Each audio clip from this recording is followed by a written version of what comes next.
What's up, Rag Squad? Welcome back to another video, guys. For this video, I'm going to be showing you guys a couple of cool tricks you can do with your BMW. I've done about 15 things you can do on this BMW in my previous video. You guys have really liked that one, so I'm here to do another one. But I'm going to show you guys a couple of different things that you've probably never seen before, probably not on YouTube or ever, you know, you can do it. So apart from the lights at night, which are pretty cool,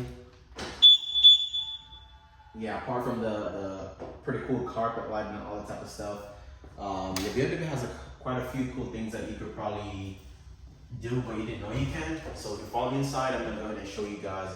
The first thing is, you probably wonder what would happen if your key fob is dead, since everything's like all electronic. On the BMW, you actually have a physical key inside your key fob.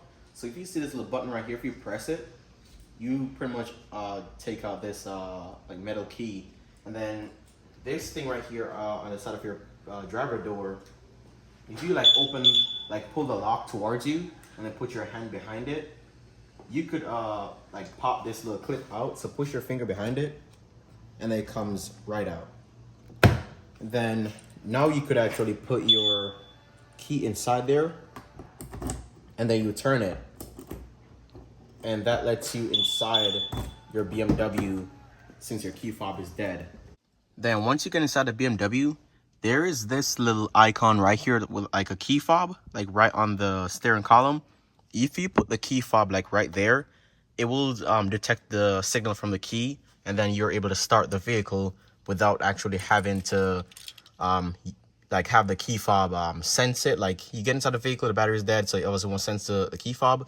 You put it right there and you put it in front of the brake and your car will start right up. So another trick is regarding your gas tank.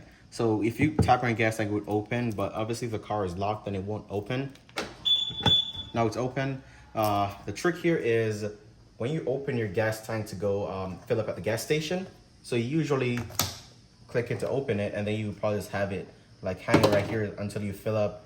You can probably scratch your paint, or I mean, it's just not fancy. So BMW thought it wasn't bougie enough to have it dangling right here, so they put a little keyhole right here, or the little hole. So you put it in there, and your thing stays right up while you fill up at the gas station. So I mean, it's kind of bougie. It's a BMW, so kind of makes sense. So if you look here under the driver's door, you have this little switch right here which controls which side of the mirror you want to adjust, like when you're trying to adjust the angle of the mirror using this right here. So if you have this set towards the passenger side, when you put the car into reverse, the passenger side mirror, it won't go down because you have it set to the passenger side. If you go ahead and flick the switch back to the driver's side, now you see the mirror actually tilting down. So I'll put it back in the drive and back in reverse, and the mirror tilts down so you can see curbs and parking spaces, parking lines, that kind of stuff. So if you have a BMW with the digital cockpit, or I think this works in any BMW to be honest, but if you put the vehicle into diagnostic mode by pressing the engine start stop 3 times, then you're able to now access a hidden menu. So if you look right here, we have the BC, which is the board computer. So if you click on the BC button about 15 seconds and hold it, you have this hidden menu popping up on your screen right here. To cycle through these menus, you use the BC button to pretty much like scroll down. So click it, and you could do a system test. You could do a dyno mode as well. You could do a showroom mode as well. And one cool thing that I want to show you is in the systems test. So if you go to system test and to select it, you just like press and hold it. Here we go. You have a systems test. Now if you press and hold it again, you will start the system test. Now you have the dash doing like a cool like Christmas tree, like flashing different color lights. The purpose of this is to test the pixels in the LED display to make sure that they're working. So more than likely, if you should have a malfunction with like the digital cockpit and something is not working, it's not like lighting up, your dealer more than likely is going to do this to test what exactly is malfunctioning.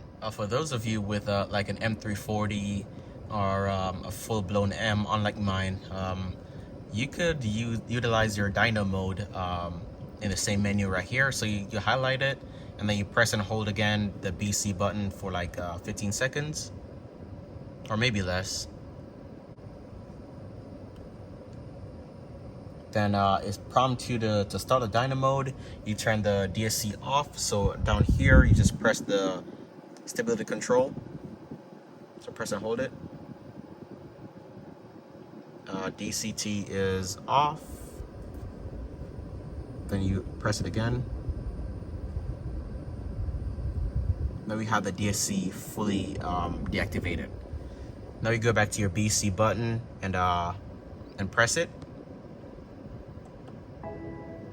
And now your vehicle is in full test mode or dyno mode. So you could strap the vehicle to a dyno, and you could test the engine, and you won't have the interference of traction control or any of the vehicle's safety ECUs kicking in. And then to pretty much end the test mode, you just gotta turn the ignition off or start the vehicle. So let's say you're driving on the highway and you want to easily overtake somebody, but you're driving in probably comfort mode. If you press and hold the downshift paddle, like press and hold it, it will drop the vehicle to the lowest possible gear, giving you optimal performance. It will give you as much torque and as much power as it possibly can within the range that it thinks the vehicle performs best. So it pretty much gives you like an instant boost to overtake. And if you're in manual mode, and let's say you want to go back to automatic, but you don't want to use the gear shifter to go manual then back to automatic, you could simply just press and hold the upshift paddle right here, press and hold it, and it brings you right back to automatic. So inside your trunk, if you have your key fob, you could kick underneath the trunk to open it. And in here, you might think this is all the storage you have, but if you look on either sides right here, like right here and over this side, there's like an extra storage pocket. So if you like open it, and then if you look down inside here, there is like an extra storage pocket. So I have like my window sticker in there. I have some extra like lug nuts and my wheel lock in there. I also have an OBD scanner, and I also have my tire pressure sensor or tire pressure inflator in there as well. So it's like pretty big. It could fit a decent amount of stuff in there. And same thing on this side, you have another storage bin like right over here. I have some microfiber towels in there as well, and just some gloves in case I'm gonna randomly change a tire or do something. But like, it's a pretty big storage bin right down in here, and you probably won't know it's there, but you have extra storage, so you can store some tools in there, like these that you want to have on the road with you, and just small stuff. But it's cool that you actually have extra storage other than that of under here, which you see my spare tires there.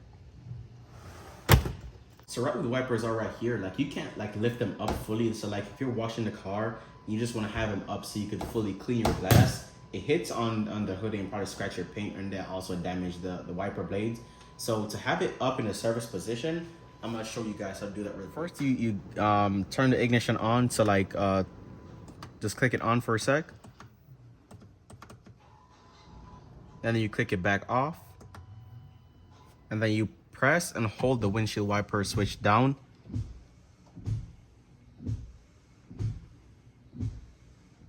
And now the windshield wipers will stop on the driver's side, allowing you to extract the blades or also lift them up so you could maybe wash the glass or change your windshield wipers. All right, Rag Squad, that's pretty much it for the video. If you guys like the video, be sure to leave a thumbs up.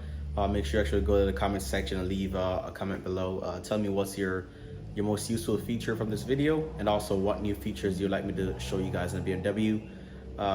Also, if you guys are new here, be sure to make sure you subscribe so you don't miss another video. And that's pretty much it. So peace. See you guys in the next one.